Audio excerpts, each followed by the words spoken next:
Hello, I'm going to show you an example of how I would do a data map. The example I'm going to use will be what we are building our classic project on later on in a future module. So for this one, I first need to determine what type of information I want to collect, and my starting point would be my hypothesis. My hypothesis on this project will be REDCap users that collect data with participant input have less data cleaning and transformation than REDCap users that collect data without participant input.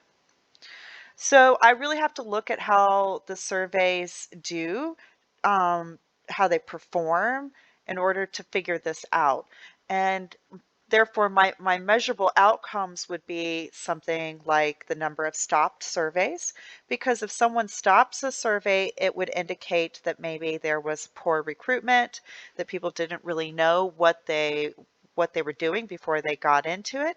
Maybe there was poor communication and people stopped being engaged. Perhaps there was poor survey management and too many people, too many questions, and there was some type of survey fatigue. Another measurable outcome I could have is looking at the missing responses, because the number of missing responses would indicate a poorly developed question. People either didn't understand the question or they were not prepared to answer the question. Then I can also look at the number of unused anticipated variables during my analysis period. So an unused anticipated variable would be something that I expected to use in my blank tables or my blank charts, or in some way, shape, or form to find out a response to my hypothesis. And for some reason or another, I was unable to use that variable. This would indicate to me that I either had too much data that was collected, or I had some type of poor question development because I was unable to obtain my desired result in order to answer my hypothesis or sub-aim.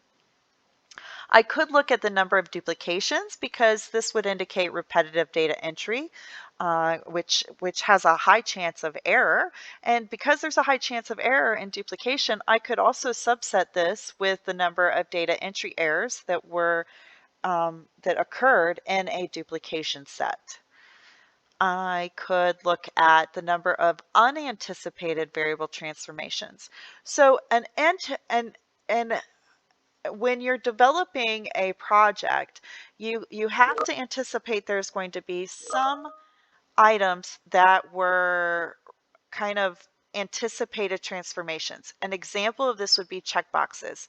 Checkboxes very commonly require you to have something that's transformed, so it goes into a bin, or maybe you need to derive some variables, or if you have a continuous variable that needs to go into a bin, that would be a transformation that is anticipated.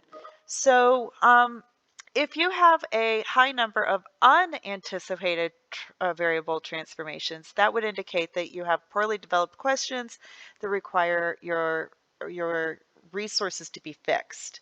And maybe it could indicate that your data is bad data, and maybe you need to look at the integrity of the question or the integrity of the data, because something else is occurring if you're having to do a lot of extra transformations. So the next thing I really need to know is I kind of need to be able to identify, now that I know what I'm going to measure to answer my question, I need to know who my people are so that I can subset my people into different types of REDCap users. So some of the ideas for demographics that I initially popped up with would be types of REDCap users, what kind of level experience do they have, how many builds have they done, what type of data entry have they done, things like what types of projects have they worked on in the past. So for my planned build, I'm thinking at the moment that this would be a one-time classic event build. I'm thinking that I would use a public survey link where I would recruit through my REDCap users forum, and I would limit it to the Cincinnati instances. I could go broader and wider, but I'm going to limit it to the Cincinnati instances. I want to see what's going on in our local area. I am going to determine that my collection method is a participant survey without researcher input. And I'm going to, for my pilot data, I'm going to collect 20 records and I'm going to analyze the data um, before I repeat the survey with a bigger piece. My predefined uh, kind of charts and figures that I've kind of already thought might be a good idea. Doesn't mean it has to, but this is kind of what I'm already thinking at the moment, would be I could have a bar chart with my types of users and roles. I could even maybe have them like on top of each other or stacked or something so that it could indicate the different users by the different roles. I'm thinking that might be a good way to visualize that. I'm considering doing a scatter plot where one side is my knowledge and one side is my builds. And I am thinking that I'm going to capture this with a slider already. That's kind of in my head that way. And I think I'm going to need some tables, and the one that I'm thinking of right now would be a demographic table. I could go a lot further than this, and I could actually draw them out so that they're ready for data to go into, but for the sake of this particular example, I'm not going to. Okay, so now it's time. So let me just go out a little bit here. Now that I have set up what I think I'm going to do, and I already kind of know how I want it to look on the back end, um, now it's time for me to figure out what that actual map looks like. So all that other work was the pre-work. So at this point, I'm going to start by deciding that how am I going to get people in? Like, where's my starting point? For me, it's going to be recruitment via email or a flyer. And inside the flyer, I could have a QR code and a public survey link. And in the email, I could have a public survey link. So in both cases, they're going to enter REDCap through the public survey link. So that's my entry point. When they do that, they're going to go into my first instrument is what I'm thinking. And when they do that, I think that what I want to do is I want them to start with a study information page. So here's what we're doing, kind of like an intro. Hey, this is what's going on, and this is why we're collecting information. And I personally like to have waivers of consent of documentation if possible, so I'm going to pretend that I asked for my IRB to give me a waiver of consent documentation. And that way I don't have to, I would just have a study information page. But maybe I have to go through consent here. That's a possibility I might have to put here. Okay, I do, even though I do a waiver of consent, I do like there to be some type of button that indicates a person understands their data is going to be used for research. So I am going to have a consent button, a yes, no kind of thing that, yes, I'm moving forward knowing that my information is going to be used in research. Okay, then I think after the button, it will go straight into an instrument that I'm going to collect the contact information. Right now, I'm considering there to be first name, last name, and a validated text field with email. I think that this is a good a good contact information kind of piece. I know normally if you have a waiver of consent, you can't do contact information, but I'm living in a pretend world at the moment, and in my pretend world, I can do it. After I collect my contact information, I'm going straight into demographics.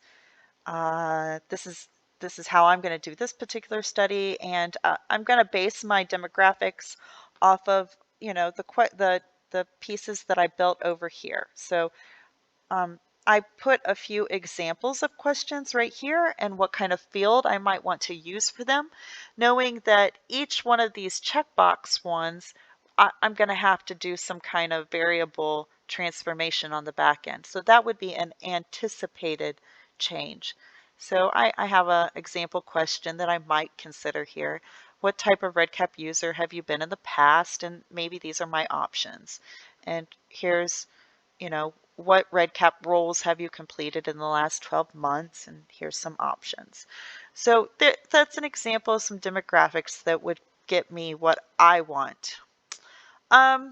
After my demographics, I'm going to go into my study specific questions. I'm going to make sure I have my perception of builds and knowledge slider bar and my study specific questions. I'm going to ask the person if I can look at their projects, because if I'm going to be able to look at their projects, that's what's going to tell me how, um, how many spots they've got missing and all those measurements that I'm going to need to decide what their projects look like right here, these pieces here. Okay, then, and then if they say yes, I'm going to ask them to provide me the URLs to their projects. I could go further. I could ask for the names of the projects. I could ask for the project ID numbers or something like that. This is where my survey is going to stop, and there'll be a lovely thank you message of some kind. But that doesn't mean that my build stops there. So after the survey stops, I would like to have some type of staff review page and a record management page. And they can be together, maybe. That might be what I end up doing. But this is going to be some type of data form where a staff member gets into REDCap, they review the record. Maybe they put derived variables here after that has been, the statistician has gone through and cleaned the data and fixed the data and built derived variables. Maybe it comes back and lives here for storage purposes. Maybe I need to have some kind of record management, and in my record management, I'm going to talk about the record status. Is it an incomplete? Is it a withdrawal? Is it inactive? Is it closed? And this is probably my primary place where I'm going to find my study indicators for like what stage of the study I'm in and how many people I've actually got, because maybe I'm going to have duplicate records, in which case I'm going to remove a record, which maybe that's an option, but if you are going to remove a record, then you need to have a reason for why you're removing it. So just something to consider, because you can't just remove willy-nilly. That's not allowed. Um, let's see here. And then maybe what I would like to do, because this is a survey, I like to collect the survey queue URL and the data form URL in the record management. I have just found that to be a really good practice long term. So this is my data map. I'm using Lucidchart to build this. And so at this point, I will export it to a PDF. So, oh, but I don't want it to be 3 pages. Oops. And after I am done exporting it, let's see here. This didn't work out the way I wanted it to. I guess I could print it. Maybe that's the better answer. Nope, that didn't work out so hot for me either. I will upload this so that you guys will be able to look at this and see it. So I'll try to make sure I do that. Anyways, that is an example of a data map.